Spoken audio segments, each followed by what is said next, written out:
Ẹ̀yin tèmi báwo ni ṣe dáadáa lẹ́wà? Ṣó ń dùn, ṣó ń dán níbi gbogbo tẹ́tí ń gbọ́ mi. Mo fẹ́ kẹ́ listen sí fídíò yìí. Àdàbà sí òní tí ẹ mọ̀. Pásítọ̀ wọ́n ké jáde pé wọ́n ti ní wọn lára, pé wọ́n ń threat wọn. Mo fẹ́ kẹ́yin fúnra yín kẹ́ fetí yín gbọ́. Nítorí pé nígbà tí Mohbad ń ké bí, àwọn èèyàn dá lóhùn. Àdàbà sóní fún àyìn náà sọ ń bí. Pé nígbà tí Mohbad ń pariwo kò sẹ́ni tó dá Mohbad lóhùn. Pé kẹ́ jọ kan wá ràn òun lọ́wọ́ pé ibi tó ń wà yìí kò dáa. Mo fẹ́ kẹ́ bá mi listen sí fídíò yìí. Ẹ gbọ́. Lára ètò kọjá nǹkan tí mo dé control. Tí bá táyé mi wá máa tún yàn. Wọ́n ní táwọn bá táyé wọn wá, àwọn máa tún yàn. Tí bá lórí òfin àti wáyé bí ènìyàn máa tún yàn. Ṣùgbọ́n tí bá táyé wá, mi ò gbàdúrà kí n jẹ́ ènìyàn. Mo gbàdúrà kí n jẹ́ kìnìún àbí ẹranko nínú ayé. Wọ́n ti ní mi lára o. Wọ́n ti ní mi lára o. I want a woman right lawyer.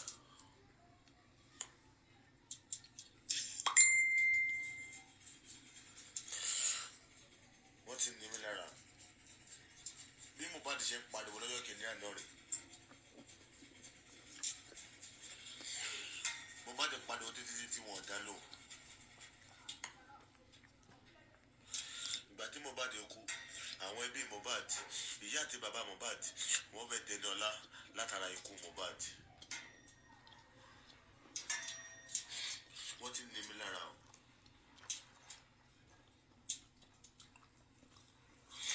Wọ́n ti ní mi lára o. Ní lára yìí kọjá nǹkan tí mo lè control for now. Èyí ní Saturday.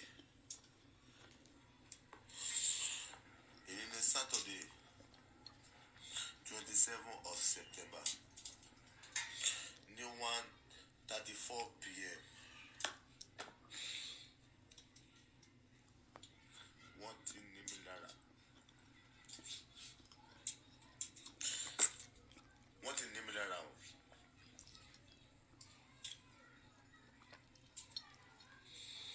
Ìnilára yìí kọjá nǹkan tí mo lè avoid.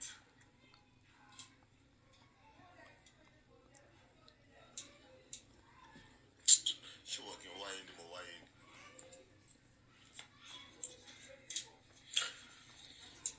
Mo wáyé mo nípa nínú ayé àwọn ènìyàn, ṣùgbọ́n mo nípa nínú ayé àdá mi. Tí bá kú léèrè, ẹ̀dá kò dé láyọ̀ mi. Bọ́tẹ́jọ́ tó lọ́lọ́ gbogbo ẹ̀ tí àwọn mi, wọ́n ti ní mi lára o. Mo jẹ́ hypertensive somebody.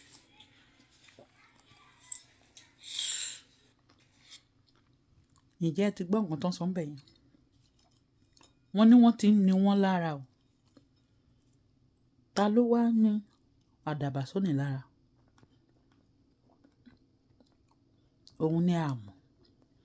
But ó lóun ní ìdí human right lawyer. Ohun tó ń bá wá sílé ayé lẹ́ẹ̀kejì, òun máa tún yàn. Òun nípa sílé ayé àwọn kan, wọn ò nípa sílé ayé òun. Ta ló ń threaten? Ó ti ń ké nísìí o. Ẹ̀yin tẹ́ wà ní Nàìjíríà. Ẹ má yẹ kó di pé ìgbà tó bá kọjá lẹ́sẹ̀ máa dáńgbà. Ó dẹ̀ sọ, ó dẹ̀ sunkún o. Káàgbà ọkùnrin.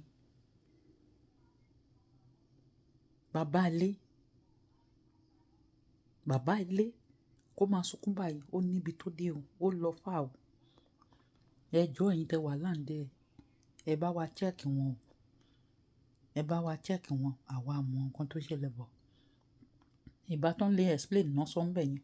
Ẹ ṣáà gbọ́. Ẹ jọ̀ọ́ ẹ bá ń ṣí ẹ. Káwọn èèyàn gbọ́. Wọ́n need help.